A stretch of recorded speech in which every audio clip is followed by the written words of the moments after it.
Assalamualaikum warahmatullahi wabarakatuh. Perkenalkan saya Nulisha Manisha Fitri, NIM akhir 046. Kali ini saya akan mengerjakan tugas MPK Media Pembelajaran Kejuruan yang diberi oleh dosen pengampu Ibu Lulu.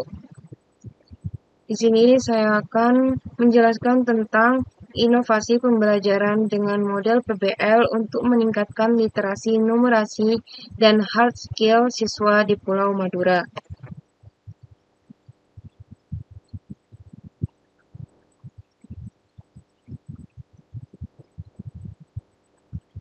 Kemudian ada latar belakang.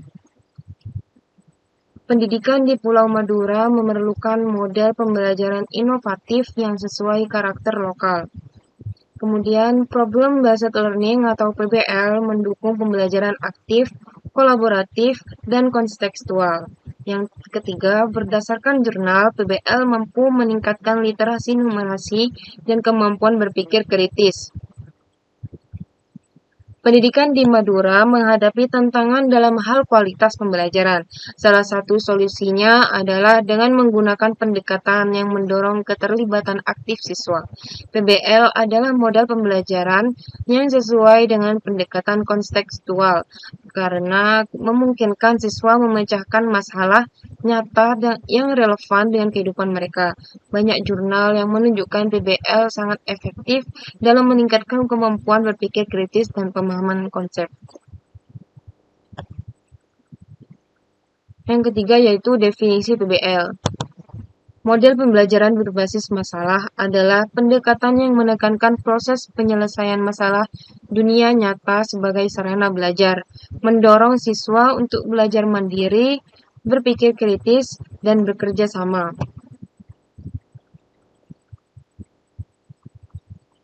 Proses ini menekankan pada kemandirian belajar kolaborasi serta pengembangan berpikir kritis dan kreatif. Kemudian ada sintaks PBL atau 7 langkah Maastricht.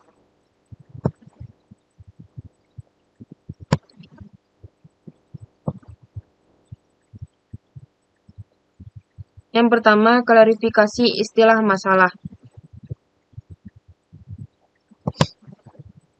Pada tahap awal ini, siswa diajak untuk membaca atau mendengarkan skenario atau permasalahan yang diberikan oleh guru.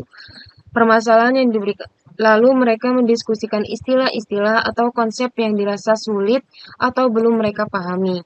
Tujuannya agar semua siswa berada pada pemahaman yang sama dan siap untuk mengidentifikasi masalah dengan lebih akurat. Tahap ini mendorong pemahaman awal terhadap konteks dan isi masalah.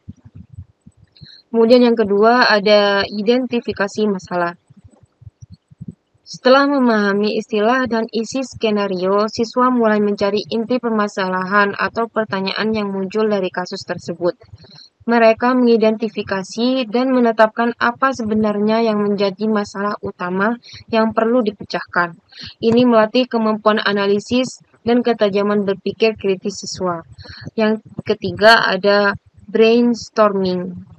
Siswa melakukan curah pendapat atau brainstorming untuk mengemukakan semua ide, pengetahuan awal, atau dengan solusi yang mereka miliki terkait masalah tersebut.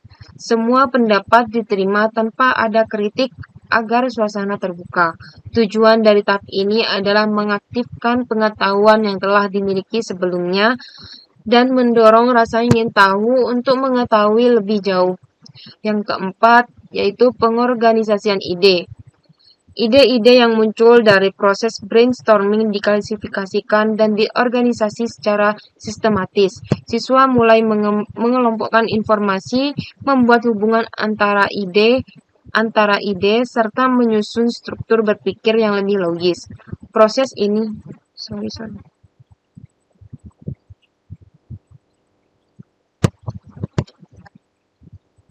Proses ini membantu siswa melihat hubungan antara konsep serta menentukan arah eksplorasi selanjutnya.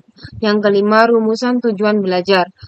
Setelah ide disusun, siswa dan guru bersama-sama menyusun rumusan tujuan pembelajaran.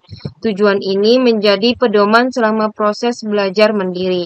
Biasanya tujuan ini berbentuk daftar pertanyaan yang harus dicari jawabannya untuk menyelesaikan masalah. Yang keenam, belajar mandiri. Setiap siswa melakukan kegiatan belajar mandiri untuk menjawab pertanyaan dan memenuhi tujuan belajar yang telah disepakati. Mereka bisa menggunakan buku, artikel, internet, melakukan observasi, atau wawancara. Kegiatan ini menumbuhkan rasa tanggung jawab dan kemandirian dalam belajar. Yang terakhir yaitu yang ketujuh, diskusi dan refleksi. Siswa kembali berkumpul untuk berdiskusi dan membandingkan hasil belajar masing-masing. Mereka menyusun kesimpulan bersama dan mempresentasikan hasilnya. Di akhir dilakukan refleksi baik terhadap proses belajar, hasilnya, maupun kerja kelompok. Refleksi ini penting agar siswa mampu mengevaluasi dan meningkatkan proses belajar selanjutnya. Kemudian di sini ada bukti efektivitas PBL di Madura.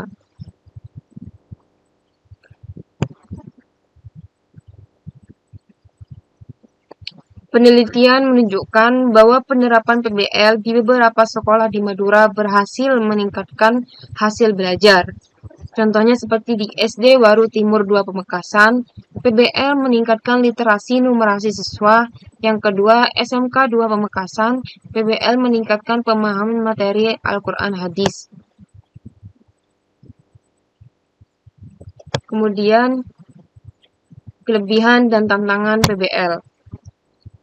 Kelebihan PBL yaitu yang pertama meningkatkan motivasi dan keaktifan siswa, yang kedua mengembangkan keterampilan abad 21. Kemudian ada tantangan PBL, yang pertama memerlukan waktu lebih banyak, yang kedua guru harus berperan sebagai fasilitator aktif.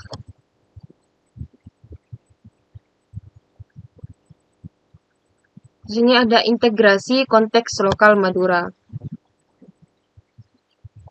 Agar PBL relevan, konteks lokal perlu dimasukkan dalam pembelajaran. Gunakan kearifan lokal seperti yang pertama kerajinan batik tulis Madura, pengelolaan lingkungan sampah dan air, tradisi lokal sebagai bahan diskusi kasus. Hal ini membuat siswa lebih mudah memahami dan mengaitkan pembelajaran dengan lingkungan mereka.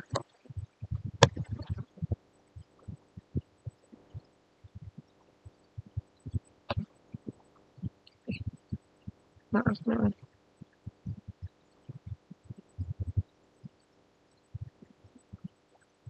Kemudian ada keterampilan abad 21 yang dikembangkan.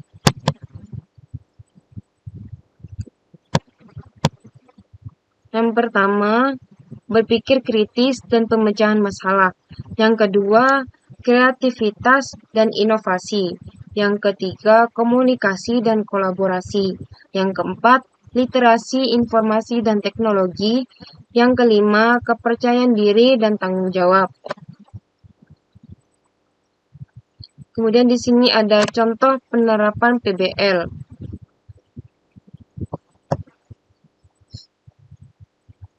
Contoh kasus mengatasi sampah plastik di sekolah.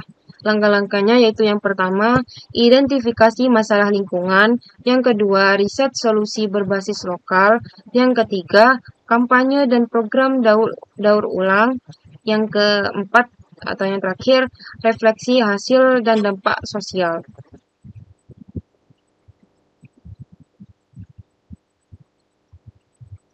Kemudian di sini ada evaluasi pembelajaran dalam PBL. Penilaian dalam PBL bersifat menyeluruh, tidak hanya berdasarkan hasil akhir. Yang pertama ada penilaian proses atau partisipasi dan diskusi. Yang kedua ada penilaian produk atau hasil proyek dan presentasi. Yang ketiga ada penilaian reflektif atau jurnal siswa dan umpan balik. Oke, kita sudah sampai penghujung. Di sini yang terakhir ada kesimpulan. Model Problem Based Learning atau PBL merupakan pendekatan inovatif yang terbukti efektif dalam meningkatkan kualitas pembelajaran termasuk literasi, numerasi, dan keterampilan berpikir kritis siswa. Penerapannya di Pulau Madura sangat relevan karena dapat disesuaikan dengan konteks lokal dan budaya setempat. Dengan memanfaatkan PBL, siswa didorong untuk terlibat aktif dalam proses pembelajaran, menyelesaikan permasalahan nyata, serta mengembangkan keterampilan abad 21 agar implementasinya optimal. Diperlukan kesiapan guru sebagai fasilitator serta dukungan sumber daya pendidikan yang memadai. Oke, mungkin itu saja yang bisa saya sampaikan. Kurang lebihnya mohon maaf. Assalamualaikum warahmatullahi wabarakatuh.